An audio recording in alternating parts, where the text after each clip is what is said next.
Hello guys, today I had an irresistible urge to share something that has been uh, the buzz of the entire world, the sudden demise of the Queen. And I'd like to share my own heartfelt condolences. Also, I'd like to extend my heartfelt and from the deep psyche of my inner core, being an Indian, being part of the colonies of the British Empire. Also, as an independent Indian, and directly or indirectly, we Indians have a lot more to share and also express our concerns, because we are even today almost a legacy of what British Empire has left with us. And it's no wonder that it's really hard to remain immunized from the surroundings and the kind of British hegemonistic, imperialistic, dynastic rule that has left its imprints all over the globe in the most telling effects. So you can see this slide where I have tried to capture some of the dynastic lineage, and also I've come across the number of queens and kings and their whole dynastic rule, and I would attempt at showing how they have been ruling the roost all the time. Some of the faces you can see in front of, probably these are the kings and princes from the yesteryears. And in fact, this is the queen. You can see who bade adieu to all of us. The most charming woman, the most charming queen, who had a very prolonged tenure. And she was not the Queen of England per se, but she was a queen of the hearts of billions. And she used to be the heartthrobs of millions of people, not only in her own nation, as the head of the ecclesiastical churches, but also she used to oversee the entire administrative paraphernalia. In fact, no head of the state, president or prime minister of England could function without consulting her in all the day-to-day affairs, or whether it's economy, culture, or fiscal policies, or administrative strategies, or striking good relationship with the rest of the world, or as a Commonwealth head of the nation, as a member of the Commonwealth. So Queen Elizabeth II is actually, she is dead at the ripest age of 96. And that's brought her unprecedented 70-year reign to a close. So it was 7 decades of, but it's not with an iron hand. It's not with the kind of, the heart of the colonizer, the fist of, autocratic queen, but as trusty guide for the world, and also as a policy maker, policy framer, philosophize, with her ardent support for the kind of economic principles, the kind of cultural promotion, and also the kind of economy that she wanted to promote or foster among the nations. I'm showing you the 70-year-old reign, how it began with the humble beginning of, and this is a picture of her childhood days, a decade before the Cuban Missile Crisis and the lasted to the assassination of President John F. Kennedy, the Falkland War, the fall of the Berlin Wall, and the end of the Cold War. Also the 9/11 attacks and the invention of the internet and the smartphone. That means she is a living legend. She has been witnessing history replicating or in the making, and she has always been the darling of not only the trope, the queen of the hearts of the English people, but also she has gained a kind of, very warm goodwill bonhomie with the rest of the people of the world, despite all the grudges being colonized, and probably we Indians or some of the African nations, in fact, during the British Empire, the sun never set. So half the world was under the dynastic rule of this one family.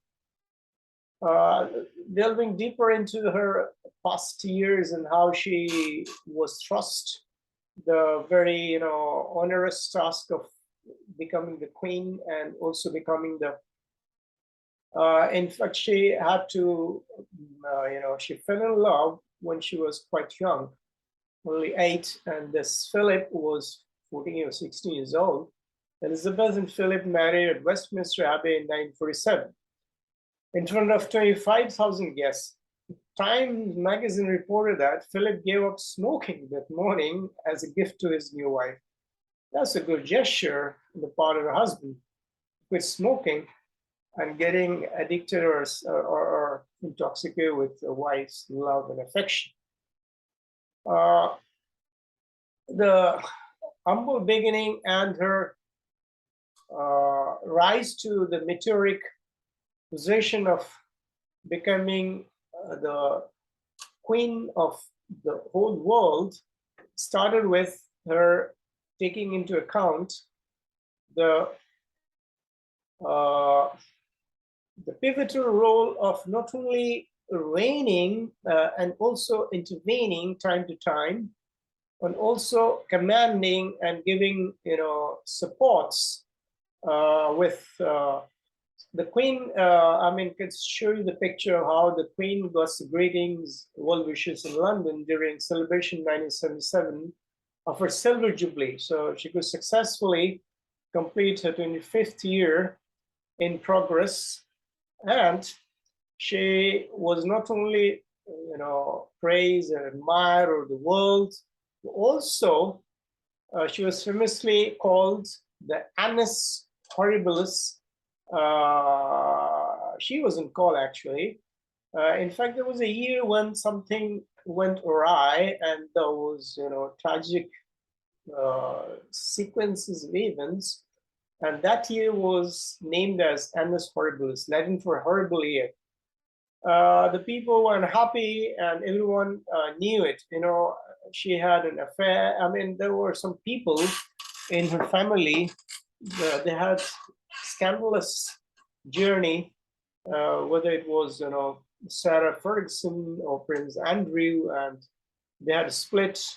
And Mark Philip, Elizabethan feminists called 1990 the Annus Horribilis because of the internal rivalry or internal scandalous mishappenings in the dynasty. But Elizabeth didn't slow down as she celebrated 50 years in the throne in 2002, her golden jubilee year. So although there wasn't much of celebration that year as 25th year of her silver jubilee, but still there was lots of gusto in her, and she continued her goodwill gestures and goodwill, moves, visiting all over the world, especially the African countries. And she was really admired even during, those famine and impoverished, nations struggling with poverty, and largely because of the colonization or the siphoning away of the wealth from these nations, while when Britishers they had ruled over, and they use all these colonies as their industries to process all the goods, and then they always try to take away all the materials and sell it. So I'm reminded of Shashi Tharoor's address to the president of the hall when he gave an estimated account of, that would run into trillions in India's case, but the same goes for the rest of the world and in African countries. So, but despite all those, kinds of colonial past, or maybe tarnished past, she remained the darling of the world, and she always had full support, and also had very reserved kind of comments to make whenever any crisis came. The goodwill of the British press was short-lived. In January 2022, Prince Harry and Meghan announced they were stepping back to the royal family. The couple moved to California with a son, Archie, and in March 2021 gave a bombshell televised interview to Oprah Winfrey, in which they said they received no support from the royal family amid scrutiny by the British tabloid. These were some of the ups and downs, some of the cataclysmic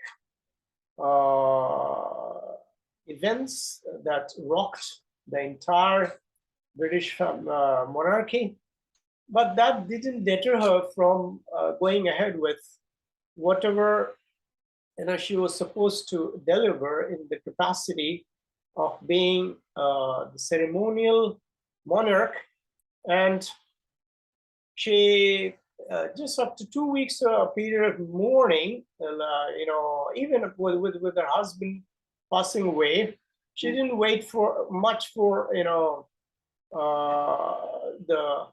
in fact, on April 9, Prince Philip, whose health had been deteriorating for years, died at the age of 99, had a full, ripe years, and he and Elizabeth had been married for almost 73 years.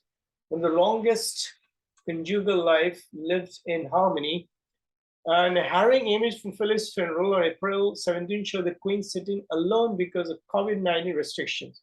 So this Queen also survived this pandemic, where she had to put the things in order, and also used to command over the things right under her nose, to station completely grounded because she couldn't travel the rest of the part of the world, and she had no choice but to do the oath ceremonies of the new prime minister in front of her. It was a tough time for the rest of the world also, and she was no exception to rule. So just after 2 weeks of period of mourning, Elizabeth returned to work hosting President Joe Biden and the First Lady Jill Biden at Buckingham Palace in June. So she also began her busiest season of public engagement since 2013, after being forced into isolation for most of the pandemic to that point. So despite being in isolation, she never forgot the kind of responsibility that was thrust upon her shoulder. And she never shirked away from her responsibility or duties in whatever capacity she could. Despite her deteriorating health conditions and in her elderly age, she never shied away from giving out her best. That's what is remarkable and admirable in her. In fact, towards the end of her life also, last 2 days, probably this Liz Truss, the prime minister, newly appointed prime minister, she went there and she got the blessings of the lady, the Queen, and in fact, she was supposed to broadcast televised address and a recorded address but she managed to see her, although she was bedridden, and she was advised not to indulge in any sort of strenuous task of whether it's, giving instructions or commands or reading paper or signing out or signing in. So on May 99th, Buckingham Palace announced that Queen would miss the state opening in Parliament because of episodic mobility problem. So she had started, some health issues with immobility. It was the first time since 1963 when Elizabeth didn't attend the opening of Parliament and reading of the Queen's speech. The ceremony sets out Parliament government agenda for the coming year. Prince Charles read the speech in her place.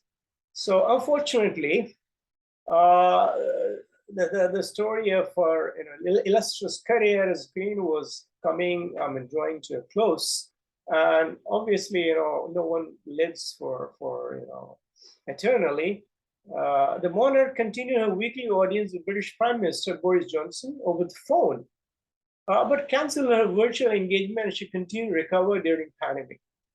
So it's really remarkable what kind of woman and the courage, the kind of large-heartedness, the kind of commitment and the endurance that she had. And the first time in a break from tradition, the Queen appointed the UK's new Prime Minister, Liz Truss, in a ceremony held in her home in Balmoral, Scotland, on September 6th. Previously, she had carried out every audience with the new Prime Minister from Buckingham Palace. So that was the order of the day, and this was a bit of a departure.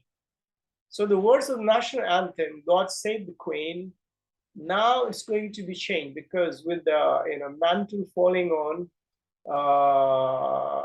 the Reacher, is going to be altogether a different scenario where this transition from the Queen for the last 70 years with his insignia and symbols and every pound and post office notes and governmental documents, all are going to change.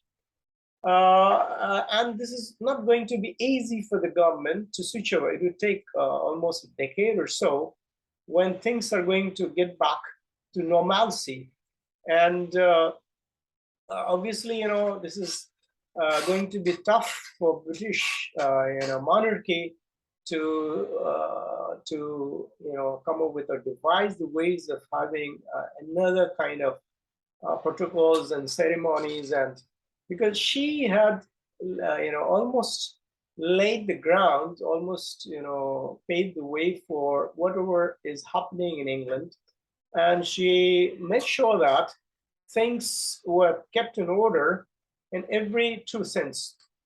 So actually wanted to play this anthem, and whether it would be possible for playing this anthem or not, I'm not sure, but I'll try to use this, embed this video in this, and also I might show you some of the videos that I have collected from archives. In fact, there is a video where we can see the Queen's celebrations, 25th years of Jubilee, new generations, Queen Elizabeth II and Prince Philip looking at tributes to Prince Diana to the public during her funeral on September 6th. That was an often unfortunate event in the entire drama of this monarchies. And Elizabeth reversed her stance in the flag and paid tribute to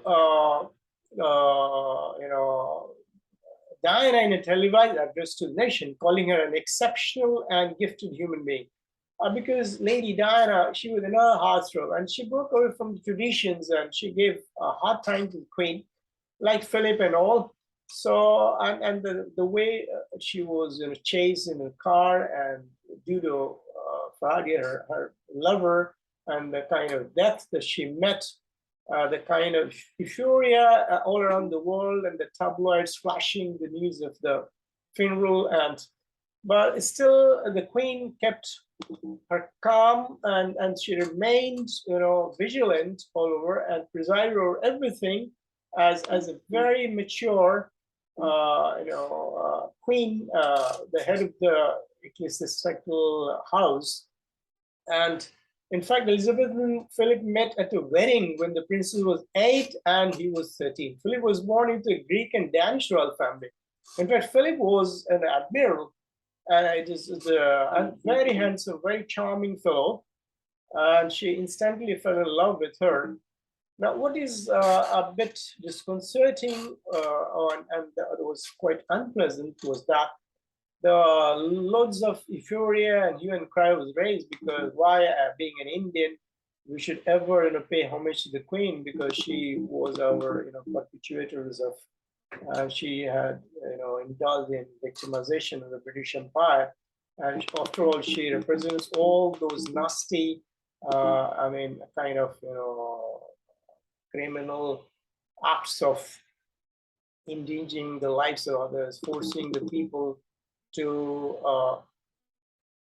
go for slavery, and also kind of, but I don't go by those whimsical and fancy. I mean, like this is could be a diatribe, kind of could be a very parochial outlook towards the head of the state. She left no stone unturned in bringing things to the fore, and I'm really thankful that she always headed the Commonwealth countries, which have always worked for the welfare of majority of the countries in all over the world, in fact. And no wonder that she had played a significant role, not only in bringing about the peace and fraternity, and also a kind of justice system towards and her visits to all of those nations where she had lent her hands towards the amelioration of the poor people, and she had indulged in lots of welfare activities all around the world. No wonder, and it would be uncouth, quite irresponsible, not to acknowledge what she had achieved during the last, longest reign of 70 years, and even before, having her last breath, she contributed towards the welfare of not only Britain, but also towards the welfare of every country. Being the head of the British royal family, also being a part of the real prime mover, or who envisages there should be a platform, the world platform, the Commonwealth, where all the head of the states should join hands and should together wrap their heads around all the teething issues the world is faced with. So that in itself tells a lot about her immeasurable contribution to the ongoing process of, and probably because of, by dint of her sincere efforts, we haven't had to witness any third world war so far. Probably the visionaries or the leaders like her and other heads of states, it could be, probably it could be because of sincere efforts of such principled prime movers, prime leaders of the prime countries, and one of the veto members, 5 permanent members of the Security Council of England, China, France, USA. Also, she had a wonderful relation with USA, and it's always, she had invited every president of the states from everywhere to join hands, and also to show what is in the interests of the commoners, also what is in the interests of the promoting world security, world peace, May long live the Queen in her hereafter, and her funeral was such an elaborate proceedings that the whole world witnessed. In fact, I'm reminded of miles of people thronging towards, and in fact, I'm reminded of David Beckham, a footballer. He had to wait for around 17 to 18 hours in line, and although he was asked to jump the line, but he said no. I mean, whatever it takes to be there and just to pay the last honor, last tribute to the lovely Queen, he will do that. In fact, majority of the people, and in fact, there was a kind of suffocating, choking line, and the British government had to prepare itself in advance for all the security measures and mayhem that could have trigger of. But those people were lucky to pay the floral tributes to, and apart from each and every, I mean, head of state had to sign in. Although the mantle has fallen on Richard, and he doesn't appear to be a sort of person the Queen was, because he has already earned that name because of his which is spoiled behavior, and also kind of frustration that he expresses.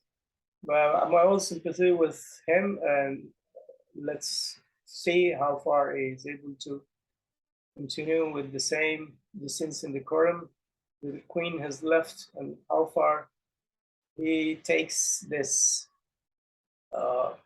legacy of monarchy in consummation and with dignity. Thank you so much. Being an Indian, being one of part of the colonies of the British Empire, I bear no grudges against her, because this was the order of the day in those times, and the whole world was, partitioned into blocks, power blocks, and NATO and Warsaw, and Britain was no exception to that because of their hegemonistic role all over the world and their heavy industrialization in the country, and obviously have an upper hand. And there's no wonder that if you're technologically advanced, you will have a sway over the rest of the world.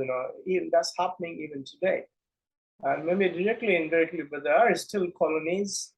Maybe not in the sense that Britishers are the colony of the world, but USA, and they have their arms and arsenals, their bases and military drills and all the rest of the world, and still the world is divided into power blocks. Anyway, it's not the time to discuss about political scenario, because we must talk in glowing terms of whoever for the soul that is a part of it, and she must rest in peace. Hail the Queen, hail the monarchy, if it survives, with all the ordeals. And thank you so much for being with me.